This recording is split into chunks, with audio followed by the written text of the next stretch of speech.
This review was made possible by contributions from viewers like you.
Hey guys, it's February, and per the tradition, we're gonna look at some girl power movies.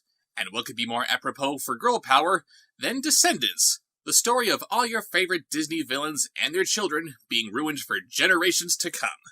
Welcome to Descenduary. Didn't get enough of the ruining of Maleficent and that piece of crap fanfic that they brought to the big screen? Why stop there? Let's have a series of movies where all of these classic Disney baddies are turned into bumbling sitcom parents to appeal to the teens who have no interest in anything outside of their smartphones. Can't you tell how excited I am to see this? I'm excited. Ugh, so many better things to watch. Do not go there. This latest Disney classic begins like all Disney classics, with a book opening the story— oh no, my mistake. It's an iPad, immediately dating this piece of crap and insulting its key demographic by implying that they don't know what books are. You're not even giving it a chance. It's not letting me! It's explained to us that the now human Beast and the not exactly most beautiful girl in town Belle got married, and instead of going on their honeymoon, he united all of the kingdoms into, and became elected king of, the United States of Auradon. Yeah, let's just take this principality that's clearly set in France and call it USA Part 2. And what was his first act as king president? He rounded up all the villains and sidekicks, basically all the really interesting people, and he booted them off to the Isle of the Lost. Like Australia. Yeah, the Beast rounded up every villain and tossed them into a slum. I'll get to what's so wrong about that in a minute, after we explore some of the more trivial bullshit. This is my hood. No magic. No Wi-Fi. Because I guess technology continued to evolve on the mainland despite the advantage of magic? That makes all kinds of sense, don't it? We're introduced to Prince Ben, son of the aforementioned King President Whatever Beast, and he looks really uncomfortable in this role. Look at that forced smile. He knows how bad this is gonna suck. He says that his first proclamation as king is that he's going to try to integrate some of the kids from the island back into normal society, starting with the children of Cruella De Vil, Jafar, the Evil Queen, and Maleficent. They are guilty of unspeakable crimes. Dad, their children are innocent. Don't you think they deserve a shot at a normal life? Again, I need to point out that this movie is being made right on the heels of the inexplicably successful Maleficent movie. If you want to show us things from the villain side of the story, that's fine. Do that. That's a good way to make a villain interesting. For example, Frollo from The Hunchback of Notre Dame is a terrifying villain because we see him thinking that he's the pinnacle of morality. But like Maleficent before it, all this movie can do is make the villains look like the good guys by taking all of the classic good guys and making them the true villains of the story. Okay, so the Beast was kind of an egotistical dickwad. Are we supposed to believe that after he's redeemed by Belle's love, he'd go so far as to round up every villain across the space-time continuum just so he could throw them into a slum? Does he have the same kind of mentality as Derek Savage and that all critics, bullies, are downright evil? Why is he threatened by all of these villains from various points in time and space? Maleficent! She is the worst villain in the land! Oh no, didn't you hear? She's actually just misunderstood! And your crown is adorned with the head of the Beast? Why? To keep him humble? Oh yeah, look at how that turned out! They are guilty of unspeakable crimes. Dad, their children are innocent. Don't you think they deserve a shot at a normal life? Yes, they're children who exist. How exactly? Do we really need to explain that? Yes. Yes, we do need that explained. how the hell did these people become parents just from a biological level, on top of them apparently sticking around to become parents instead of just abandoning them? Well, what could be more evil than raising your spawn to follow in your evil footsteps? Good point. Good point. And remember, Maleficent did adopt in another universe. You're my fairy godmother. So now that it's been established that someone has some faith in the potential goodness of these people, let's jump over to the island just so we can see how wrong he is. They say I'm trouble.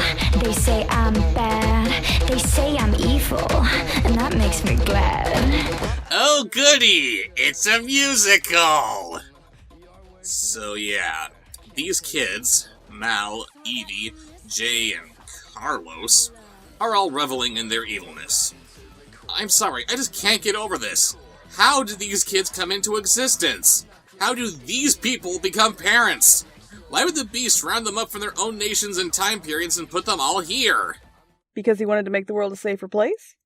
His world was fine! He was the bad guy, but now he's good! I thought Gaston was the bad guy. He was the bad guy too, and guess what? He's freaking dead! The song goes on, unable to make up its mind about whether these kids are supposed to be the worst of the worst or just misunderstood, but all I can focus on is how everyone in this slum is wearing a top hat or some kind of animal skin. Did the Beast round up every villain as well as Peter Pan's Lost Boys? Or do they all just live in the dumpster behind the gap? I'm rotten to the core.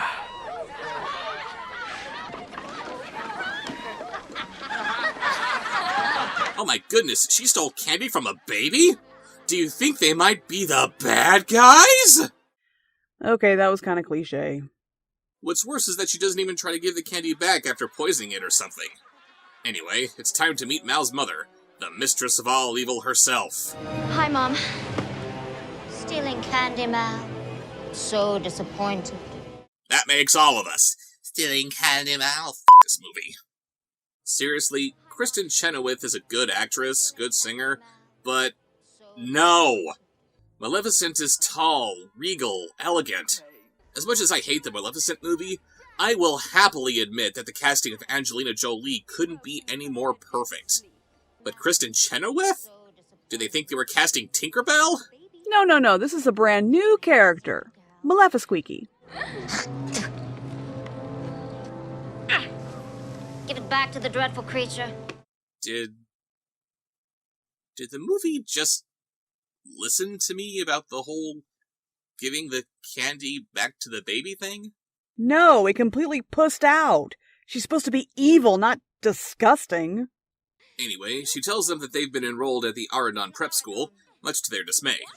I'm not going to some boarding school filled to the brim with prissy pink princesses. Perfect princess. And the daughter of the evil queen wants to be a real princess? Hold on, I thought you said there was nothing wrong with wanting to be a princess. No, there is nothing wrong with wanting to be a princess, except if, 1, you had an upbringing wherein you were probably raised to hate the ruling monarchy, and 2, by virtue of being the daughter of the evil queen, you already are a princess! Speaking of, the evil queen is played by Kathy Najimy? Any other terrible casting choices you want to throw at this movie? Oh, well, they're not taking my Carlos because I'd miss him too much. Am I allowed to say what bugs me about her casting? No. Of course not. By the way, Carlos here, the son of Cruella De Vil, has been taught by his mother to be afraid of dogs. Why? Because it's my guess that the writers behind this piece of crap don't know anything about these classic Disney characters. Hold up, Mr. Disney expert. Remember 101 Dalmatians 2? She got sent to the nut house for her spot obsession. If she got out, which certainly seems to be the case here, then it makes sense that she would teach her son to be afraid of dogs so that he doesn't make the same mistakes that she did. Man, I do not want to know what they did to cure her of that bit of nutty nuts. Okay, so we're left to assume that Cruella is here because the Beast plucked her out of some future that we haven't seen brought to the big or direct-to-video screen yet. Fine, whatever. Jafar, I have no idea what's going on with this guy.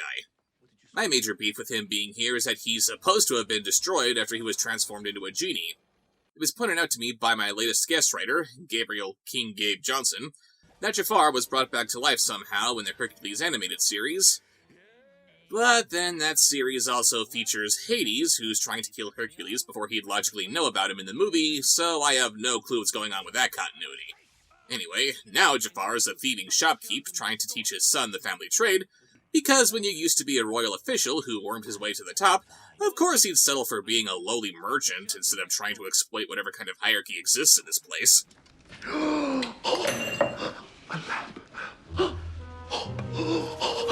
Dad, I already tried. So we've had Robin Williams, then Will Smith. Who's the next genie gonna be? Chris Rock? I am tired of these genies! Tired of genies! Maleficent wants the kids to go to school so they can steal the magic wand of the fairy godmother for her. Which is weird, because they're all trapped in a slum where magic doesn't work. The plan should be for Mal and her friends to learn magic on their own so they could free everyone on the island once they've mastered their skills, but no. Bring the magic tool into an anti-magic zone, that works too. Maleficent bestows upon Mal her spellbook. You remember, that spellbook that she always carried on her because she needed one, since it's not like she could just command things into being without even so much as a flowery incantation. Remember that? Which she keeps in... The safe! The safe! They have a refrigerator with magnetic letters on it? That was an interesting design choice. And why did they call it the safe? I don't know. Now that Mal is armed and dangerous, the kids get picked up by a limo that looks like it was stolen from Home Alone. All that's missing from this is a cheese pizza. Then they drive through the magic portal to Asgard, the Emerald City. Once they get to Oradon Prep, they're greeted by Cinderella's fairy godmother, who apparently used her magic powers to take off a few years. Also on the welcoming committee is Prince Ben, and his girlfriend Audrey, daughter of Princess Aurora. You had me up, Prince. My mom's a queen, which makes me a princess. The evil queen has no royal status here. And neither do you. And again, just like in Maleficent, it's not enough to make these traditional villains sympathetic and misunderstood, you also have to take the heroes and make them utterly loathsome. Ushering these kids into their dorms is this little dweeb named Doug. Hi guys, I'm Dopey's son, as in dopey, dog, bashful, happy, grumpy, sleepy, and... Hi-ho. That's impossible. What? Little people can have regular-sized children. No, I mean... that is impossible! How is that impossible? I'm sorry, I'm just having a really hard time imagining Dopey getting his freak on. Hey, you don't know. And I don't want to know! Great. It's on the table now. I have to look it up.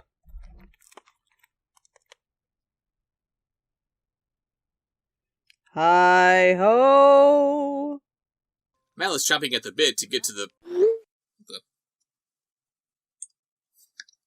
Oh, come on! I told you. Some people would be into that. And I said I didn't want to know! Anyway, Mal is eager to get the magic wand. Oh my. You know what I mean! Ugh, so yeah, magic wand. Mal wants it. Gotta give her props for wanting to get this movie over with as quickly as possible instead of biding her time. This is our one chance to prove ourselves to our parents. To prove that we are evil and vicious and ruthless and cruel. You've had the better part of 2 decades to do that, and the worst that you've ever done is steal some hats and some candy. You are failures. They figure out that the wand is being kept in this on-campus museum, along with some other mystical artifacts whose presence here don't make a lick of sense. And on the way, they pass this wing full of wax villains. It's been a while since we've had a stupid and pointless song, so the figure of Maleficent comes to life so she can give us one. Oh, yippee skippy. Don't you wanna be evil like me? Don't you wanna be mean? Don't you wanna make mischief your daily routine? When I said that Maleficent should revel in her evilness, this isn't what I meant! If Maleficent is going to have a song, it needs to be slow and menacing, like the first half of Poor Unfortunate Souls, not some stupid vaudeville routine. This has all the subtlety of Bluto singing, I mean. I mean, you know what I mean.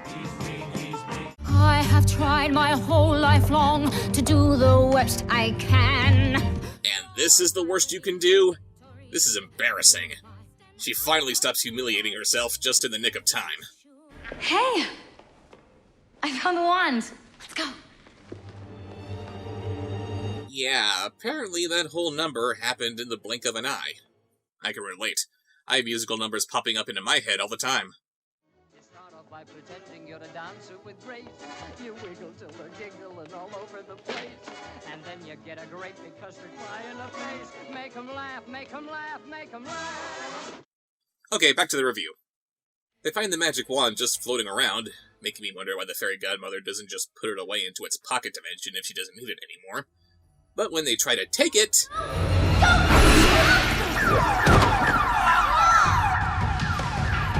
force field and a siren? Wow, it's almost like they wanted to take precautions when putting this dangerous magic weapon out in the open. And the expert thief didn't check for traps. It's like someone created a rogue character, but they'd never played D&D a day in their life. And they rolled nothing but ones.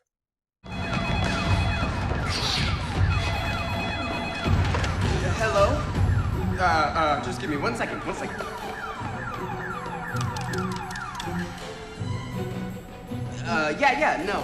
False alarm. It was a malfunction in the, LM714 chip in the breadboard circuit. Yeah, okay. Say hi to the missus. And Carlos takes care of this situation like a boss. Maybe if they didn't play him up as a simpering, cowardly comic relief this entire time, that'd be kinda cool, but instead it just comes out of nowhere. With their plans put on hold, they have no choice but to go to school, starting with Remedial Goodness 101. If someone hands you a crying baby, do you A, curse it, B, lock it in a tower, C, give it a bottle, or D, carve out its heart? You know, while these kids do come from broken homes and dysfunctional families, they are aware of the concept of parental love. This kind of painfully obvious question sounds like it should be written in a picture book intended for little tiny kids you're trying to prevent from becoming evil in the first place. This is like reading your teenager The Cat in the Hat. It's really condescending. Or is that supposed to be the real title of the movie? The Descendants. We later cut to Jay and Carlos on the tourney field, where Jay is jumping and running around like a pro because the writers clearly had Aladdin in mind when they were writing this kid, when they should have been focused on making him like Jafar. Like his daddy before him, this kid is supposed to be a smarmy, slimy, manipulative magic user. It's supposed to be implied that the evil apple never falls far from the evil tree, so where the hell did this kid come from? What is the point of making new characters that are meant to remind us of these other characters we all know and love, if they aren't going to make these new characters anything like the old? Yeah, this really doesn't make sense considering what his upbringing should have been. If you have to have a villainous descendant doing this kind of activity, why not make it the son of Gaston? Or hell, why not have 3 sons of Gaston, all of whom were born from those 3 tavern wenches? If Belle marries the Beast, you know that Gaston is going to be taking those 3 as a consolation prize, and they're going to keep throwing themselves at him until they each get at least 1 kid out of him.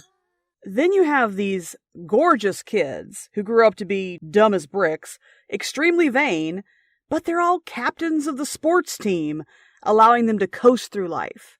And as the sons of Gaston, they actually have personal stakes in this plot against the Beast who put their father away.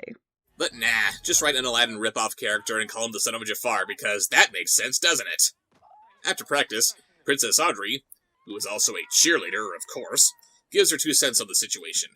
Look, I know your mom fell in love with a big, nasty beast who turned out to be a prince, but with my mom, the evil fairy was just the evil fairy. That girl's mother. As kind as Aurora is, I have a really hard time believing that she'd raise her daughter to be this judgmental. Mal catches Jane, the socially awkward daughter of the fairy godmother, and tries to weasel her way into becoming her friend.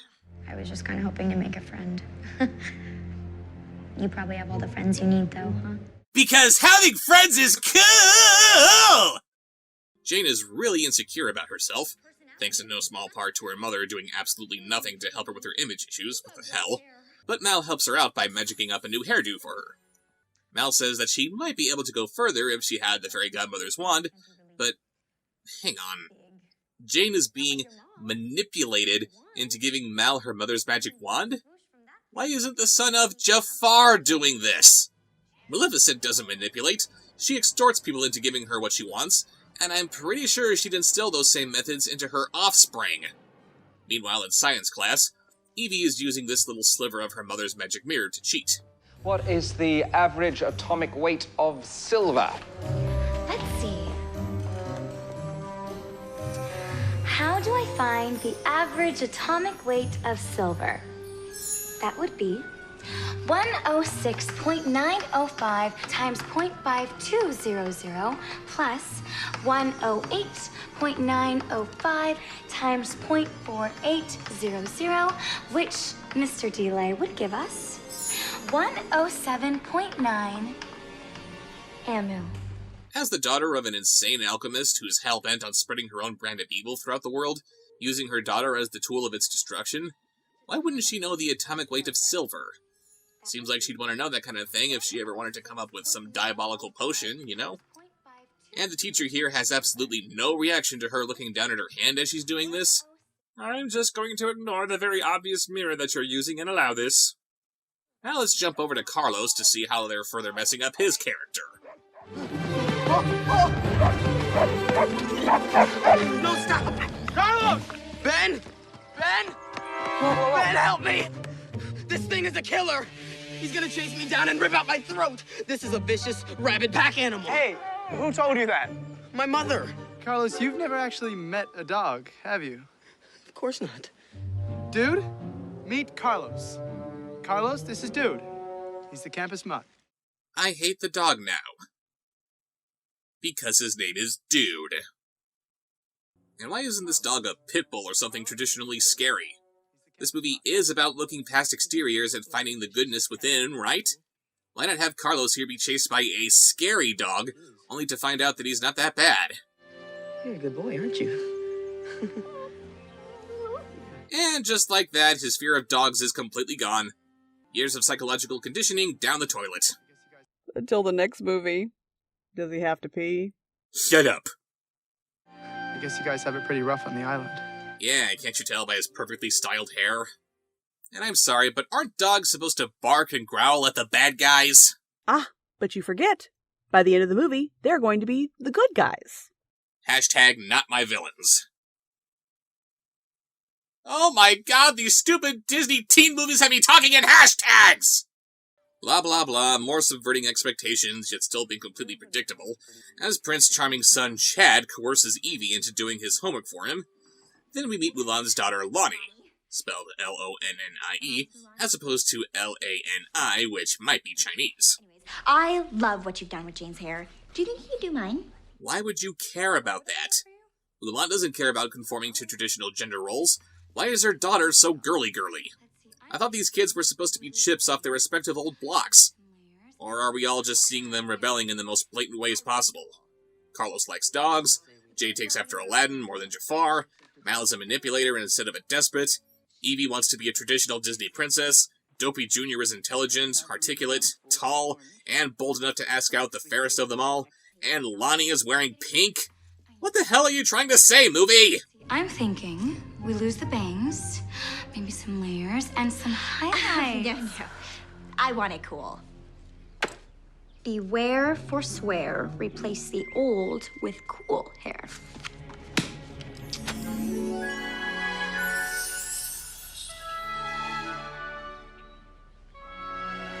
I love it. I am trying so hard to defend you, Descendants. But you took this Asian girl and gave her long, wavy hair and turned it light brown? Oh, she wants to be pretty? She wants to be cool? Let's turn her into a white chick. Frickin' racists. Really, would it have been so terrible to give her something like this? Ben extends an invitation to his coronation to the Descendants. And like with the buddies, I find myself cringing at referring to these kids as such. And Mal thinks it's a perfect opportunity to grab the wand, since her little plan with Jane is going nowhere. But only the prince's girlfriend would be close enough to the wand to get it, so she conjures up a little love potion so that she'll be his girlfriend instead of Audrey. All right, it says that we still need one tear, and I never cry. Let's just chop up some onions. No! It says that we need 1 tier of human sadness. A tear's a tear. That's not true, Jay. They both have antibodies and enzymes, but an emotional tear has more protein-based hormones than a reflex tear. They're mixing a love potion together that calls for ingredients that are so precise that it must have the enzymes and proteins of a tear of sadness, because sad equals love, I guess, as opposed to a reactionary tear that one would have from cutting an onion. And they're not afraid of the formula getting messed up by mixing it into a batch of chocolate chip cookies? Maybe they want to poison some Girl Scouts? No, that's legitimately evil, and Lord knows we can't have that! Then suddenly Lonnie shows up. I was looking for you. You know, all the girls want you to do their hair. Why? Does nobody else know magic in this magic world? Lonnie suggests that they throw some chocolate chips into their chocolate chip cookie dough, which they didn't know about because their parents only made them chocolate chip cookies without the chocolate chips? I don't know, this movie's dumb. Wait, didn't your moms ever make you guys like chocolate chip cookies? Like, when you're feeling sad, and they're fresh from the oven with a big old glass of milk, and she just makes you laugh and puts everything into perspective, and...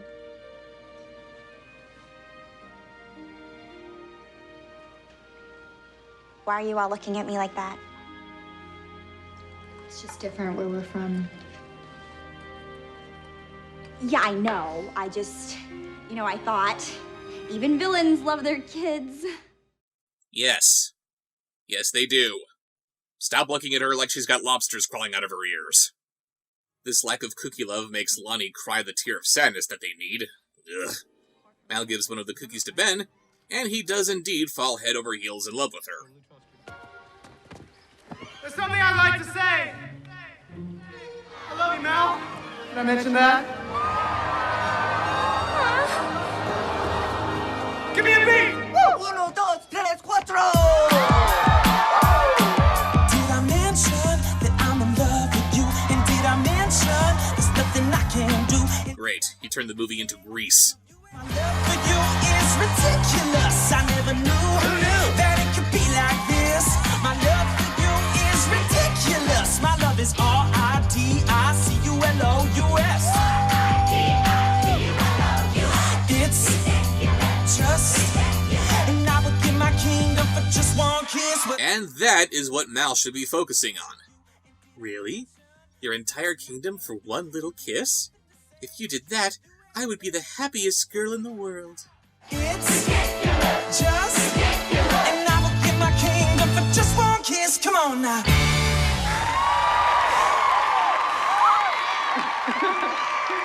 I love you, Mal. Did I mention that? Tad's my boyfriend now. Hey. And I'm going to the coronation with him, so I don't need your pity date. Mal, will you go to the coronation with me? Oh, he pulled out the Pee-wee voice for that? Today's secret word is coronation! Ah! This is February. Love, romance, all that stuff. You're supposed to be turning up the sexy. You've done Cool Cat and now Pee-wee voices? Best to get it out of the way nice and early. Any of the other 4 that we should do now while we're on the subject? It's not 4, it's 6. There's Cool Cat, Pee-wee, Gilbert Godawful Voice, Trump, Daddy Derek, and Bobcat Goldthwait. Yes, I forgot about those last 2. I must pace myself. Yes!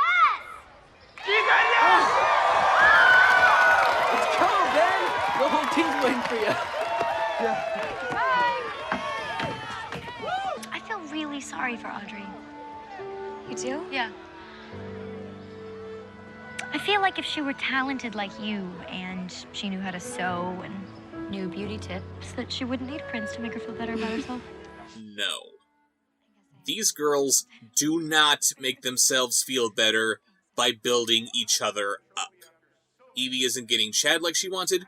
Okay, now's the part where Mal convinces her that it'll be all the more heartbreaking for Audrey when she finally does win Chad in the end. Or maybe she takes Evie out to cheer her up by stomping on puppies or something. Just not this. Speaking of Prince Chode, he rats out Evie for using her magic mirror to cheat on her schoolwork. Because that's what you do when you want someone to do your homework for you? It's gratifying to see someone still respects the honor code. Ooh, look at those eyes. That is the evil queen right there. Give up being a Disney princess, Evie, and just be what you are. She later helps Mal get ready for a date with Ben.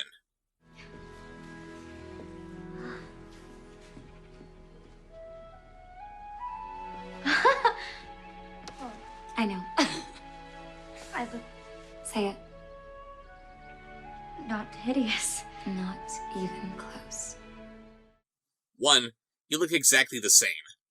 2, the daughter of Maleficent has confidence issues? Sorry, not buying it.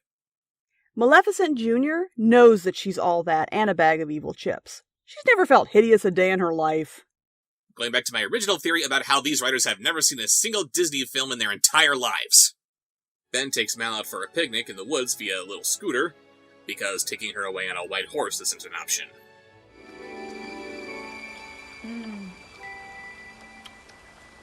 Is this your first time? We don't really date much on the island. It's more like gang activity. Underage Disney gangbangs. Must be a Bob show! I really want to tell you that's not what she meant. But I can't. It isn't long before Ben decides that they should go for a swim.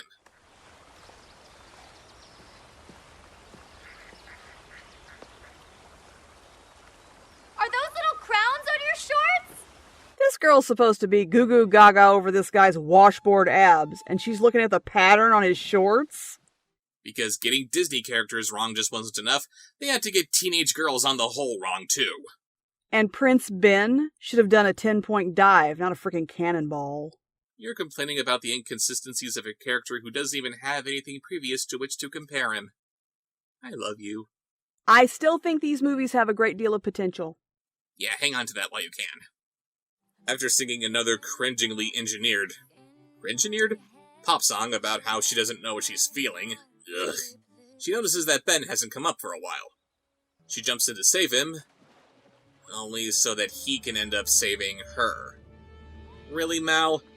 You were drowning in water that's, 4 feet deep? And you needed Ben to save you? Girl, you're the daughter of Maleficent. She didn't need no man before not needing no man was cool. And no, Mal, your mother isn't angry with you. She's just disappointed. Mal, I told you that I loved you. Do you love me?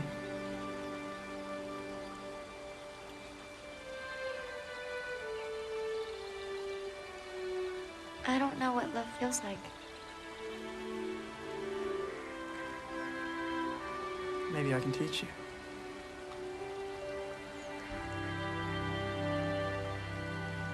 And since we cut away to the next scene, I think it's safe to assume how those lessons went. After a pointless scene where they talk to their parents without magic or Wi-Fi somehow, they work out the details to their plan to grab the wand at the coronation.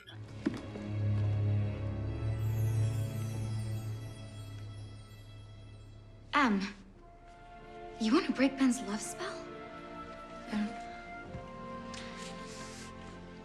I've just been thinking, when the villains finally do invade Auradon and begin to loot and kick everyone out of their castles and imprison their leaders and destroy all that is good and beautiful, Ben still being in love with me just seems a little extra cruel. Oh no! The mini-mistress of all evil might be doing something cruel? Oh, the horror! Seriously? You're developing a conscience? Actually, if develop a conscience she must, here's an idea. In lieu of a traditional tutoring program, why wouldn't this school have these kids who are struggling with Remedial Goodness 101 be paired up with their own residential cricket to tell them what's right and wrong? That'd be funny, right?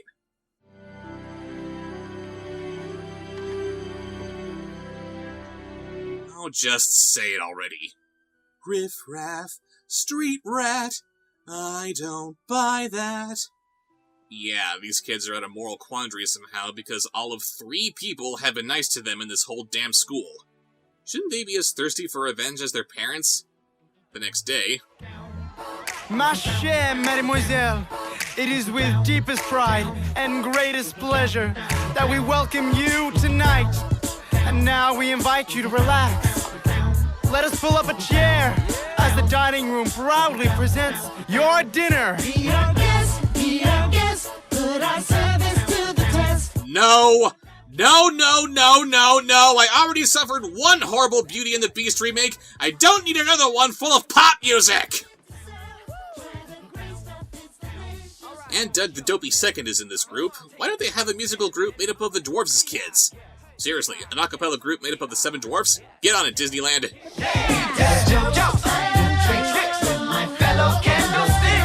You're not a candlestick! That line doesn't work! Oh, and look, Lonnie is wearing one of those cheap Chinese Halloween costumes that are so problematic these days. Nicely done, woke Disney.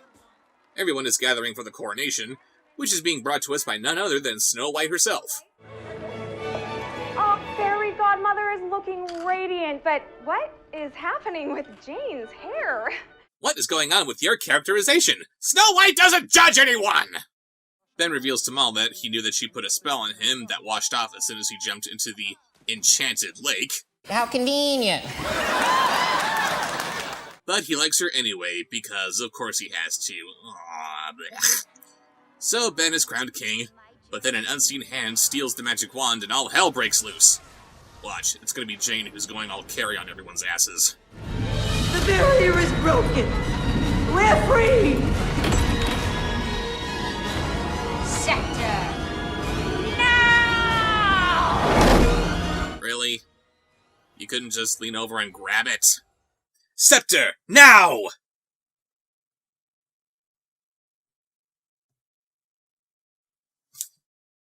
Child, what are you doing? If you won't make me beautiful, I'll do it myself. Called it. With the barrier down, Maleficent poofs away and rematerializes at the coronation just after Mal makes a big, heartfelt speech about how she's going to choose to be good. Not on Mama's watch. Now shall you deal with me, O Prince, and all the powers of hell! Oh, who am I kidding? She's not gonna say that.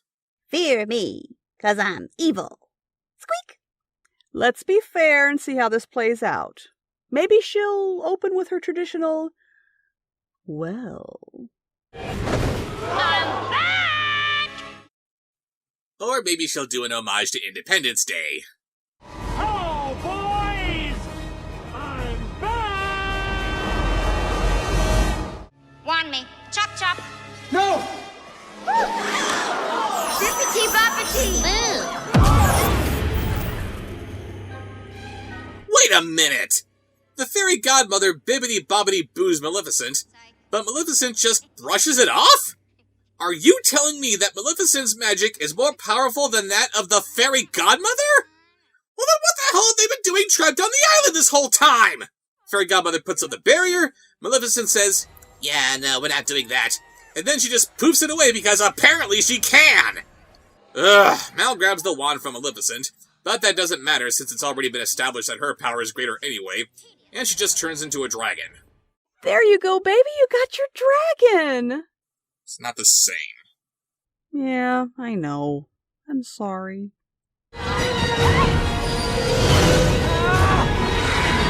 Magic mirror, shine a bright light! I'm sorry, what? I'm just a face in a mirror. I don't give off... Oh, wait, apparently I do. I'll be damned. Yeah, Maleficent is somehow defeated by the power of friendship or some bullcrap like that. Bad guys coming together to fight a greater evil? What is this, Suicide Squad? No, it's better than that. Come on. The strength of evil is good as none when stands before 4 hearts as one.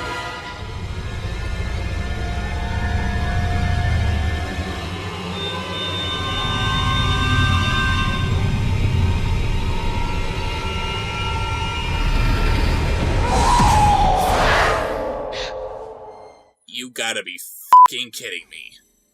The mistress of all evil is defeated by a staring contest? The power of my fake eyelashes compels you. So yeah, because of some loving friendship magical hoo-ha, Maleficent turns into a tiny lizard. By the way, are we just forgetting that Jane went nutty nuts? I love you, but you are on a major timeout. Oh my god, is that how Daddy Derek is gonna end Cool Cat Stops a School shooting? Son of a bitch. Just do something in Daddy Derek's voice and get it over with. Shooting up a school is a major no-no. And thus this movie ends with Ben and Mal declaring their love for each other. They all have a big dance party, and Audrey dances with Jay even though he has every reason to hate this stuck-up bitch. Hey, you're kinda dark-skinned. You're my boyfriend now. We woke Disney minorities had to stick together. So that was Descendants, and good lord was this painful. The actors are decent enough, and the production values are alright for the obviously low made-for-TV budget that they had to work with, but oh my god, the writing and the characterization are just wretched! You have a collection of the worst of Disney's villains, make them all parents somehow, then make a movie about their watered-down brats who are just sad, misunderstood shadows of what they should be? And again, the only way of making these awful characters in any way likable or sympathetic had to be done at the expense of these good characters who are in every way as awful as the bad characters that they want us to like. This is screenwriting at its laziest. But the absolute worst part about this? It somehow spawned 2 sequels. So, be sure to tune in next time as Descenduary continues. See you later. I'm rotten to the core, rotten to the core. I'm rotten to the core.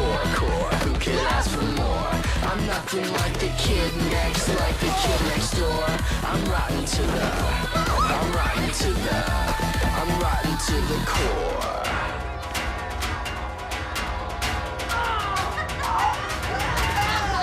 Call me a schemer, call me a freak.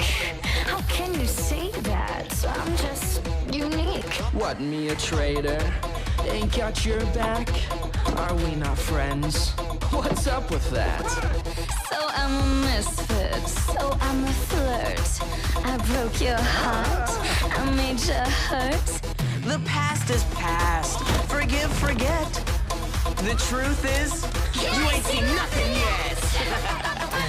Mirror, mirror on the wall, who's the baddest of them all?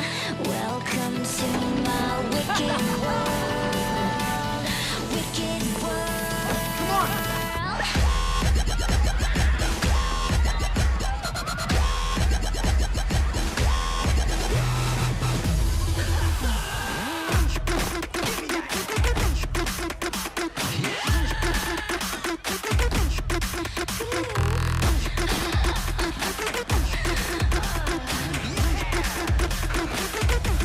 I'm rotten to the core, rotten to the core. I'm rotten to the core. Who could ask for more?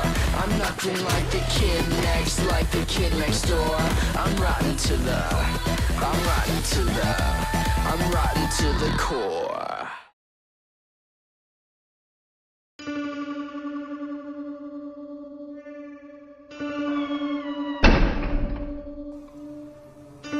Subscribe, like, follow.